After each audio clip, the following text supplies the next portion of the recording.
So MaoistRebel recently made this video about, his haters, and how, one of them said that communism doesn't work, and neither does unbridled capitalism work. You need both as the same way you need both your hands. And MaoistRebel vaguely, described how, he knows nothing about communism or capitalism, because only the Mises Institute and libertarian tards and things like that believe in unbridled capitalism. No real capitalists, no actual businessman that actually owns the means of production believes in unregulated capitalism, because they know it's an impossibility.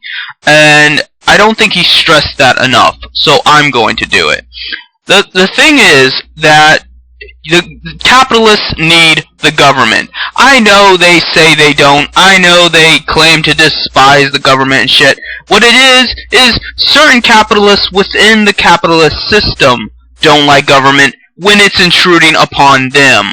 But they certainly like it when it's intruding upon their competitors and their corporate rivals. So, capitalism will never get rid of government.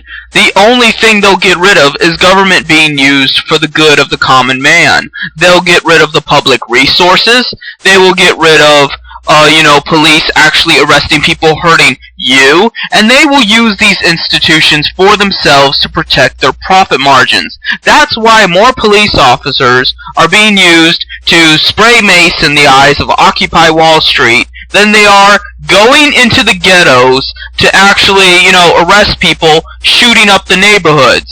Because the institution of government, to them, they think only exists for them. They think the government only exists for their interests. And to a lot of extent, they do. But this does not mean that government can't be used for the public good. This does not mean that government can't be used to put some kind of leash on capitalism.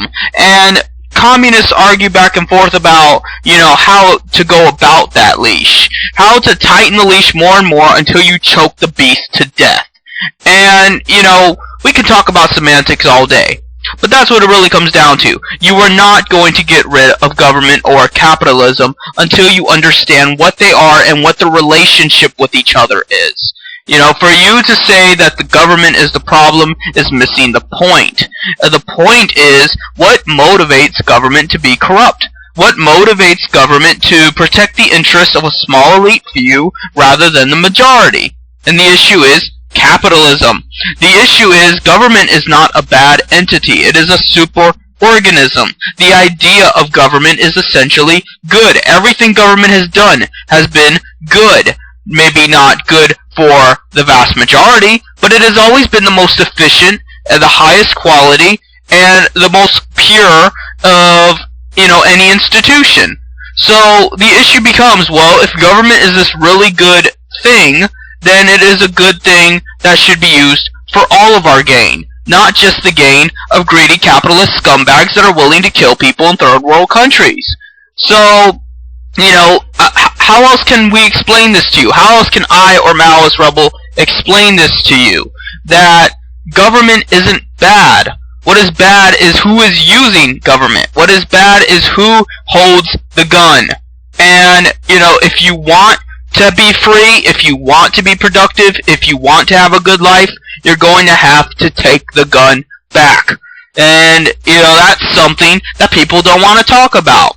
They just love to, they love to have rhetoric. They love to talk about how George Washington said, oh, well, government is like fire.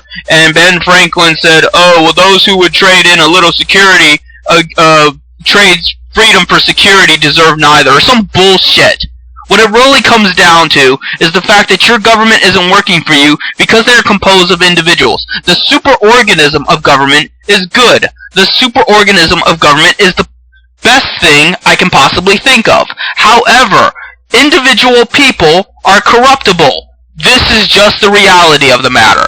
Individually, people can be bribed, intimidated, and subjugated. And even the politicians that can't necessarily be bribed can possibly be intimidated into playing hardball with the capitalist scum. And even if they can't be intimidated, most likely they won't get into any very important position if they're not corruptible or cannot be intimidated, such as me.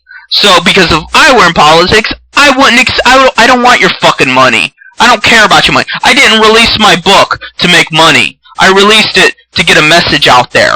And, you know, a lot of the people are like, oh, we're gonna pirate your book. Good. Do it.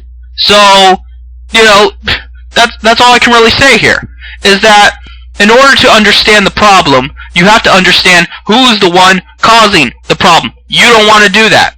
You don't want to admit that capitalism is the problem, and capitalists, the people behind capitalism, are the problem. You don't want to admit that you yourself are the problem by accepting capitalism and accepting all that comes along with it. Because that puts the blame on a lot of people, including the very victims that are attacked and left in poverty because of capitalism. Because at the end of the day, you know, when some shit happens like Hurricane Katrina or Sandy or whatever, and people are just sitting on the roads, fucking homeless. It sure sucks being homeless. Guess what? They don't think to have a socialist revolution. They don't think to organize and form a commune and be like, you know what, we don't need fucking capitalists. What are they doing for us? We busted our ass for our entire lives. Our hurricane swoops in and takes everything, and nobody comes to save us, even though we're the ones that built up these institutions.